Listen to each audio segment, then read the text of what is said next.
Hey, Shabbat Shalom, everyone. Is it ever okay to lie as far as Judaism is concerned? And it seems like it is, because in this week's parsha, in this week's Torah reading, when Jacob, the patriarch of the family, dies, and the brothers, Joseph and his brothers, they went through this whole ordeal, this terrible sibling rivalry, and they threw Joseph into the pit, and then Joseph's now on top of Egypt. He's number 2 in command, and he puts the brothers through this whole thing, but it seems like they've reconciled. And yet, after Jacob dies, the brothers send Joseph a message. Avicha tziva lanu lemor. Our father, before he died, commanded you, saying that you should forgive us for the sins that we committed against you. And Rashi, this is referring to them throwing him into the pit.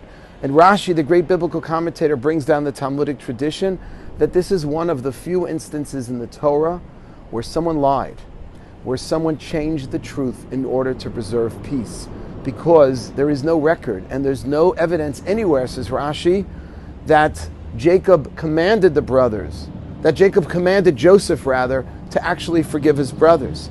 It appears as though the brothers made it up in order so that the family could continue on with peaceful relationships. And it seems, and I'm not recommending you do this all the time, and you should always be careful with this. You should always consult a third party, specifically a rabbi, to find out whenever it is permissible to preserve shalom bayis, to preserve peace in the home. When is it okay to tell a fib, to lie? There are such instances. The extent, so we got to be careful with this. But I'm sharing this with you because it demonstrates how far a person is able to go and how much we should strive to preserve shalom bayis, peace in the home. 2 people are fighting, a family isn't getting along, a husband and wife are having serious issues. This is an opportunity for a third party to help. We know that Aaron, Moses' brother, was referred to as a Rodef Shalom, as a pursuer of peace, because he would run after 2 people in the Jewish community that were at odds, that were not reconciled, and he would tell one something which wasn't exactly true. He would tell one of them, this other guy I know you're in a big fight with, but he approached me, he told me he really wants to make up, he wants to reconcile, and he would tell the other guy, Aaron would tell the other guy the same thing, even though it wasn't exactly the case. And of course, emes, truth, is such an important virtue in Judaism and in life. And Yaakov, Jacob himself, we say Titen emet li Yaakov, was the paradigm of truth.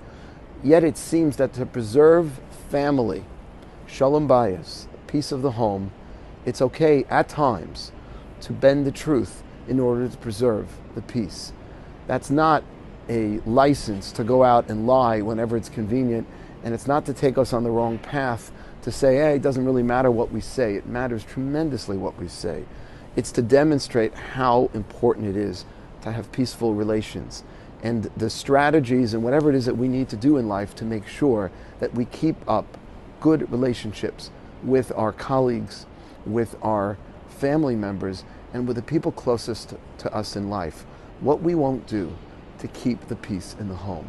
Very important lesson. Shabbat Shalom.